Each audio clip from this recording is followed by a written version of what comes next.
একটা রিকোয়েস্ট, আজকে আমার ভিডিও যারা প্রথম দেখছো আমার চ্যানেলে সাবস্ক্রাইব করে দিও।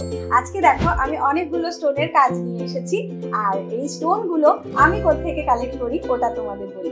আমরা যখন বেড়াতে যাই নদীর ধারে, পাহাড়ে, সেই সমস্ত জায়গা থেকে আমি এই সব স্টোনগুলো তুলে নিয়ে আসি। আজকে যে কাজটা দেখাবো, দেখো এই দেখো এই ছোট্ট ডগিটা, এই স্টোনটা আমি নিয়ে এসেছিলাম দার্জিলিং এর টয় ট্রেনের লাইন থেকে। তো আমরা যখন স্টোনের কাজ করি প্রথমত এই শেপটা দেখতে হয়।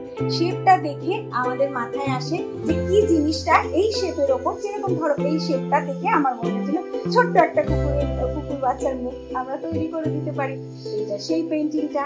আর তোমরা যখন স্টোনে যদি কেউ কাজ করো তাহলে অবশ্যই মাথায় রাখবে আগে প্রাইমার বা একটা বেস কালার ছড়িয়ে। চলো এবার আমার কাজটা কেমন লাগছে চলো আমরা দেখে নিই। দেখো যখন কাজ শুরু করেছি আমি তো একটা বেস কালার লাগিয়ে নিয়েছিলাম। এরকম না কি তুমি যে কোনো বেস কালার চুজ করতে পারো বেস করার জন্য। এবার তার উপরে তোমাকে আউটলাইন করে নিতে হবে। আমি যদিও এখানে মোটা তুলি ব্যবহার করেছি, তোমরা চাইলে 000 বা 1 নম্বর তুলিও ব্যবহার করতে পারো। আউটলাইন করে নেবার পর প্রথম যে কাজটা করবে, হাইলাইট এরিয়াগুলো যদি আগে করে নিতে চাও করে নিতে পারো। আর সবচেয়ে সুবিধে হয় যদি চোখ দুটোকে আগে দাঁড় করিয়ে নাও। চোখ দুটো পেয়ে গেলে কি হয়, পুরো পোর্ট্রেটটা করতে সুবিধে হয়। আর ডার্ক কালারটা আগে দেবে, তারপর ধীরে ধীরে করে এই লোমগুলোকে স্মাজ করতে করতে কাজ সারবে।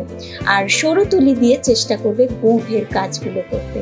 দেখো আমি কিভাবে কাজগুলো করছি, সরু মুখওয়ালা তুলি ব্যবহার করবে।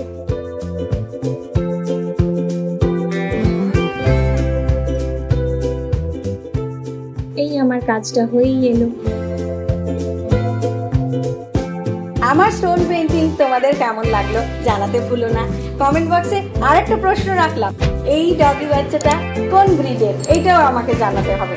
আর চলো আমি আবার আসছি নতুন ভিডিও নতুন চমক নিয়ে। অবশ্যই চাইবো আমার পুরনো স্টোন পেইন্টিং গুলো তোমরা দেখে নিও। আমি ইন্ডিয়া কলকাতা থেকে উমা মুখার্জি, টাটা।